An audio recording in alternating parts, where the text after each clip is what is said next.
گرمی کی شام اور موٹر وے کی وہ رات، فاطمہ اور عمران کی کہانی۔ مس فاطمہ دوپٹہ اتار دیں، میں آپ کو کھا نہیں جاؤں گا۔ عمران خان نے طنزیہ نظر اپنی سیکرٹری پر ڈالی جو گرمی سے پسینے میں بھیگی ہوئی تھی۔ موٹر وے پر گرمی کی شدت کی وجہ سے عمران کی گاڑی کا اے سی بند ہو گیا تھا تو اس نے گرمی سے بچنے کے لیے اپنی شرٹ کے بٹن کھول دیے، مگر فاطمہ کی موٹی چادر نے اسے بے ہوش کر دیا۔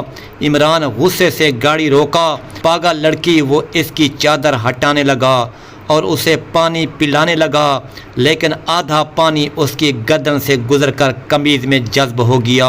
عمران بے اختیار فاطمہ کی دھڑکنوں پر ہاتھ رکھے رہ گیا۔ رات دھیرے دھیرے سرد ہوتی جا رہی تھی۔ گاڑی کے اندر مدھم سی روشنی تھی، لیکن باہر گہری تاریکی اور سناٹا تھا۔ فاطمہ گھبرا کر چادر سر پر سیدھی کرتے ہوئے باہر دیکھنے کی کوشش کی، مگر صرف سناٹے کی سوا کچھ دکھائی نہ دیا۔ مایوسی سے اس نے اپنا رخ موڑ کر عمران کو دیکھا جو گاڑی کی سیٹ پر ایک ہاتھ سٹیئرنگ وہیل پر اور دوسرے ہاتھ کی مٹھی بنا کر اپنی ٹانگ پر رکھے کسی گہری سوچ میں تھا۔ فاطمہ نے گہرا سانس لیا۔ اب ہمیں یہاں اور کتنی دیر رکنا پڑے گا؟ اس کی آواز میں گھبراہٹ جھلک رہی تھی۔ عمران نے پلٹ کر اسے دیکھا۔ موٹر وے پولیس کو کال کی ہے، لیکن ابھی تک کوئی نظر نہیں آیا۔ اس کے انداز میں بیزاری تھی۔ فاطمہ نے پسینے سے بھیگے بالوں کو پیچھے کیا اور بولی، گاڑی کا اے سی بند ہو چکا ہے، بہت گرمی ہے، کیوں نہ باہر اتر جائیں؟ عمران نے اسے ایک تیز نظر دی اور بولا، ابھی نہیں۔ فاطمہ کو اس سیاہ آنکھوں والے شخص سے ہمیشہ سے خوف محسوس ہوتا تھا جو اس سے 15 سال بڑا تھا۔ وہ صرف 18 سال کی تھی اور عمران 30 برس کے قریب۔ فاطمہ بول چکی تھی کہ اسے لوگوں سے بات کرنے میں مشکل ہوتی ہے، مگر وہ انٹرنیشنل کلائنٹس کے سامنے اپنی بات جرأت سے کہہ سکتی تھی۔ وہ انزل نہیں بلکہ فاطمہ افریدی تھی جو ہمیشہ حالات کی کٹھنائیوں میں گھرے رہتی تھی۔ اس کی آنکھوں میں آنسو چھپائے وہ بمشکل گھر سے باہر نکلی تھی، اور عمران خان تھا ایک بڑے بزنس امپائر کا مالک، ملک کے اشرافیہ میں شامل، جس کی ایک فون کال پر لوگ تیار رہتے تھے۔ وہ مسکراتا کم تھا، مگر اس کی مسکراہٹ میں ہزاروں لڑکیاں دیوانی تھیں۔ گاڑی کا دروازہ اچانک کھلا اور چند لوگ فاطمہ کو باہر نکالنے لگے۔ وہ چیخ رہی تھی، مدد کے لیے پکار رہی تھی، مگر اسے سننے والا کوئی نہ تھا۔ ایک زوردار فائر کی آواز گونجی۔ فاطمہ کی آنکھیں خوف سے پھیل گئیں۔ عمران نے اس کا کندھا پکڑا اور اسے سنبھالا۔ فاطمہ نے جلدی سے اپنی ماں کے پاس جا کر دیکھا جو روتی ہوئی تھی۔ اس کا دل دھک سے رہ گیا۔ امی، کیا ہوا؟ وہ کانپتی ہوئی بولی، بیٹا تم نے مجھے پریشان کر دیا ہے، بس خیال رکھو خود کا۔ ماں نے کہانی سنائی کہ کس طرح جاوید بھائی بیمار تھے، مگر اب بہتر محسوس کر رہے تھے۔ فاطمہ نے اپنی آنکھوں میں آنسو روکنے کی کوشش کی۔ وہ جانتی تھی کہ وہ کس مشکل شخص کے ساتھ بندھی ہوئی ہے۔ جاوید کا منصوبہ سن کر اس کا دل گھبرا گیا تھا، مگر وہ مجبور تھی۔ عمران نے اپنی گرفت میں مضبوط کر لی۔ فاطمہ نے اس کے ہاتھوں کو تھامے رکھا اور اپنی زندگی کی کہانی اس کے سامنے کھول دی۔ وہ جانتی تھی کہ آگے کیا مشکلات ہیں، مگر اس نے ہمت نہیں ہاری۔ گاڑی کی روشنی میں عمران کی آنکھوں میں ایک عجیب سی چمک تھی۔ اس نے فاطمہ کی طرف دیکھا جو اب بھی خوف زدہ اور بے بسی کی حالت میں تھی۔ فاطمہ، تمہیں ڈرنا نہیں چاہیے، میں تمہارے ساتھ ہوں۔ فاطمہ نے ہلکا سا سر ہلایا، مگر اس کے دل میں بے چینی گھوم رہی تھی۔ یہ سب کچھ بہت جلدی ہو رہا تھا اور اس کے سامنے ایک نامعلوم مستقبل کا دروازہ کھل رہا تھا۔ ہمیں یہاں سے جلد نکلنا ہوگا، ورنہ یہ رات ہمیں کبھی معاف نہیں کرے گی۔ عمران نے گاڑی کا دروازہ کھولا اور باہر کی طرف دیکھا۔ سڑک پر خالی پن اور خاموشی چھائی ہوئی تھی۔ تمہیں یاد ہے فاطمہ، کل تم نے دفتر میں جو بات کی تھی وہ تمہاری ہمت کا ثبوت تھی، عمران نے ہلکے انداز میں کہا۔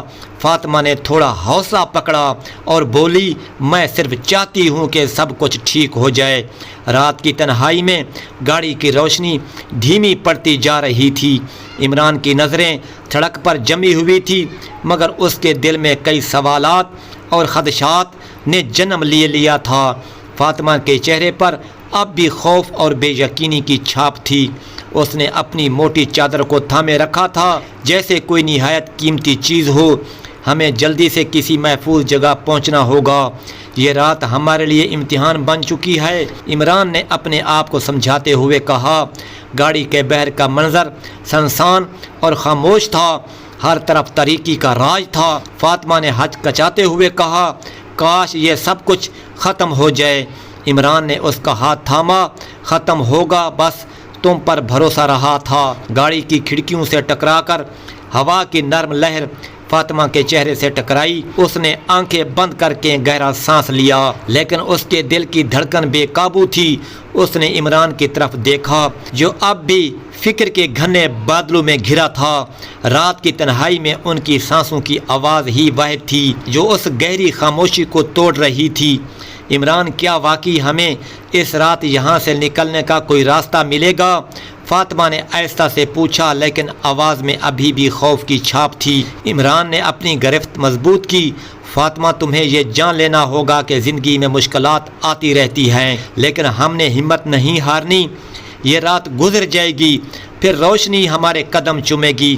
وہ چند لمحے خاموش رہے، پھر اچانک دور کہیں سے ایک ہلکی سی روشنی نمودار ہوئی۔ دونوں کی نظریں وہاں جم گئی۔ دیکھو وہ روشنی ہے، فاطمہ نے پر امید ہو کر کہا۔ عمران نے گاڑی اسٹارٹ کی اور اتحاد سے گاڑی اس سمت بڑھائی۔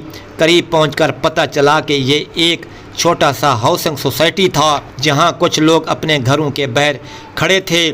کیا آپ لوگ مدد کر سکتے ہیں؟ ہماری کار کا اے سی خراب ہو گیا ہے اور ہم موٹر وے پر پھنسے ہوئے ہیں، عمران نے ان سے مخاطب ہو کر کہا۔ ایک بوڑھا شخص آگے آیا، ہماری گلی تھوڑی سی سنسان ہے، لیکن میں تمہیں قریب ترین موٹر وے پولیس کے اسٹیشن تک پہنچا سکتا ہوں۔ عمران نے شکر ادا کیا اور بوڑھے کے ساتھ بات چیت کی۔ فاطمہ بھی تھوڑی راحت محسوس کر رہی تھی۔ اسے امید کی ایک کرن نظر آئی، نئی مشکلات، لیکن جیسے ہی وہ پولیس اسٹیشن پہنچے انہیں معلوم ہوا کہ موٹر وے پر حادثہ ہو چکا ہے۔ ایک ٹرک اچانک سے تیز رفتاری سے گاڑی کے پیچھے جا ٹکرایا تھا اور بہت سے لوگ زخمی تھے۔ پولیس نے بتایا کہ موٹر وے کئی گھنٹوں کے لیے بند رہے گی۔ عمران اور فاطمہ کے لیے یہ خبر کسی تباہی سے کم نہ تھی۔ فاطمہ کی آنکھوں میں خوف نے پھر جگہ بنا لی۔ اب کیا کریں گے؟ ہم پھنس گئے ہیں، عمران نے ہاتھ جوڑ کر کہا۔ ہمیں صبر کرنا ہوگا، میں تمہارے ساتھ ہوں، یہ مشکل وقت بھی گزر جائے گا۔ فاطمہ کے خواب اور حقیقت۔ رات گزرنے کے ساتھ فاطمہ نے اپنی زندگی کے کئی لمحات یاد کیے۔ وہ چھوٹے سے گاؤں کی لڑکی تھی جس نے شہر کی بڑی دنیا میں قدم رکھا تھا۔ ہر قدم پر مشکلات اور چیلنج اس کے راستے میں آئے، لیکن اس نے ہمت نہیں ہاری۔ مجھے یاد ہے جب میں پہلی بار اس دفتر میں آئی تھی، سب کچھ نیا تھا، مگر میں نے خود کو ثابت کیا۔ فاطمہ نے اپنے اندر کی آواز سنی، آج بھی چاہے حالات کیسے بھی ہوں مجھے ہار نہیں ماننی۔ عمران بھی اپنی زندگی کی کہانی سنانے لگا۔ میرے پاس سب کچھ تھا مگر سکون نہیں، طاقت کی دنیا میں اکیلا پن بہت بڑا دشمن ہے۔ تم نے مجھے یہ سکھایا ہے کہ انسانیت اور ہمدردی سب سے بڑی دولت ہے۔ نیا آغاز۔ رات کے آخری پہر جب آسمان پر پہلی کرن نمودار ہوئی، فاطمہ اور عمران نے ایک دوسرے کو مضبوطی سے تھام لیا۔ یہ نئی صبح ہمارے لیے ایک نیا آغاز ہے، عمران نے کہا، ہم مل کر ہر مشکل کا مقابلہ کریں گے۔ فاطمہ نے مسکرا کر کہا، ہاں، چاہے کتنی بھی تاریکی ہو، روشنی ہماری منزل ہے۔ وہ دن تھا جب ان دونوں نے اپنی زندگی کی نئی کہانی لکھی، نہ صرف اپنے لیے بلکہ ان تمام لوگوں کے لیے جو مشکلات میں گھرے ہوئے ہوتے ہیں۔ کہانی یہیں ختم نہیں ہوتی بلکہ ایک نئے سفر کی شروعات ہوتی ہے، جہاں امید، محبت اور قربانی کی روشنی میں ہر درد کا علاج ہوتا ہے۔